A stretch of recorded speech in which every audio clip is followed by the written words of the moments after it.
Fiel, deixa eu te contar uma coisa logo de cara. Tem algo acontecendo no Corinthians que pode virar completamente o jogo antes do majestoso. E não é exagero. Você vai entender exatamente porque esse clássico pode ser o momento da virada. Aquele jogo que muda o clima, a confiança e até o que a gente espera desse time daqui pra frente. Mas antes de te explicar tudo, eu preciso que você preste atenção numa coisa. Tem jogador voltando antes do previsto, tem decisão nos bastidores. Tem estrela que pode aparecer, tem cria que pode ganhar espaço e até possibilidade que os rivais nem estão imaginando. E sinceramente, tem uma notícia que pode pegar muita gente de surpresa, algo que ninguém no Brasil esperava ouvir agora. Então já se prepara, porque hoje eu vou te trazer tudo mastigado, direto, como se a gente estivesse trocando ideia na arquibancada da Neoquímica Arena. E ó, se você é fiel de verdade, se você sente esse clube no peito, você já sabe o ritual. Se inscreve no canal, deixa o like e assiste isso aqui até o fim, porque no final eu quero saber a sua opinião sobre tudo isso. A sua opinião importa e muito. A semana começou quente no CT Joaquim Grava, e a primeira bomba positiva veio logo cedo. Hugo Souza e Maicon voltaram programado. Isso já mexeu com todo mundo internamente. Os dois estavam sendo tratados com uma cautela absurda pelo departamento médico, para evitar recaídas. Mas responderam bem aos trabalhos e reacenderam a esperança do torcedor de ver um Corinthians mais encorpado no clássico dessa quinta-feira. O caso do Hugo era ainda mais delicado. Desde o jogo contra o Grêmio no início de novembro, quando levou aquela pancada, o goleiro vinha num tratamento pesado. Chegou a ser cortado da própria seleção brasileira, para você ter noção da gravidade. E agora, de repente, ele aparece no campo treinando firme. Dentro do CT, isso foi visto quase como um presente inesperado. A recuperação evoluiu mais rápido do que o previsto, e isso já faz todo mundo se perguntar: será que ele joga o majestoso? A resposta ainda não é definitiva, mas internamente ninguém descarta. A decisão final ficará para quarta-feira depois do último treino, quando Dorival vai se reunir com a preparação física e o departamento médico para saber se vale o risco. O Corinthians não quer perder o goleiro por mais tempo, mas também sabe o tamanho que esse jogo tem. É o tipo de dúvida que deixa Fiel daquele jeito, com o coração acelerado e a expectativa lá em cima. Já o Maicon voltou a treinar sorrindo. Ele vinha tratando uma tendinite no joelho direito que o tirou de momentos importantes da última semana, mas se apresentou muito melhor. Participou normalmente do trabalho com o grupo, mostrou intensidade, e isso agradou demais a comissão técnica. Se ele tiver liberação total, pode ser uma das novidades do meio-campo no clássico, principalmente depois da suspensão do Garro, que está fora por ter levado o terceiro amarelo. Ou seja, um sai, mas outro pode voltar, e talvez no momento perfeito. E enquanto as indefinições médicas mexiam com o ambiente, Dorival aproveitou o treino para focar no ataque.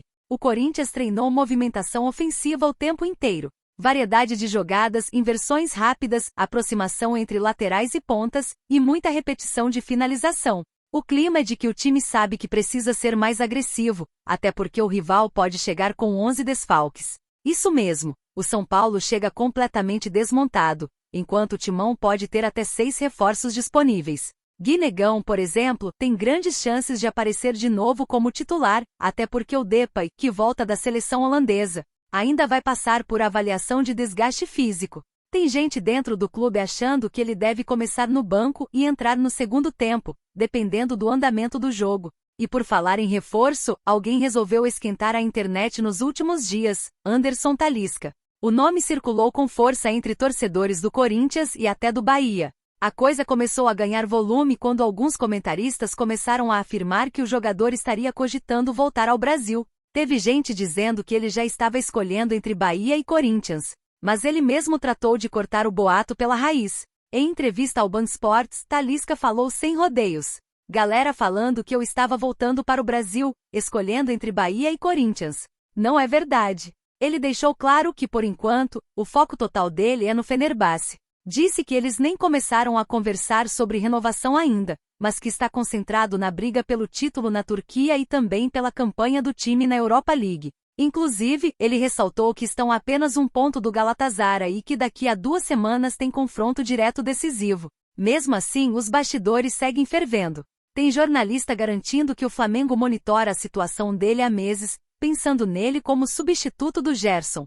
O Fenerbahçe, por sua vez, coloca um preço de 30 milhões de euros, algo que afasta praticamente todo mundo no Brasil, inclusive o Grêmio, que até estudou abrir conversas, mas desistiu rápido. E no meio dessa novela toda, Talisca ainda achou espaço para elogiar Cristiano Ronaldo, com quem jogou por 2 anos no Al Nassr. Jogar com ele foi surreal, um sonho. Ele é o melhor da história para mim. Aprendi muito treinando ao lado dele. Uma frase que, claro, gerou repercussão, e até aumentou ainda mais o hype em torno do nome dele. Mas vamos voltar ao Corinthians, porque a semana é gigantesca. O clássico de quinta tem um peso que vai muito além da tabela. O Timão não venceu o São Paulo no ano. Perdeu no Paulistão, perdeu no primeiro turno, e agora tem a oportunidade derradeira de virar a chave e acabar com esse incômodo tabu. E o momento pode ser perfeito. Enquanto o rival chega quebrado, sem metade do elenco, Dorival pode colocar em campo um time praticamente completo. Charles volta. Martínez volta.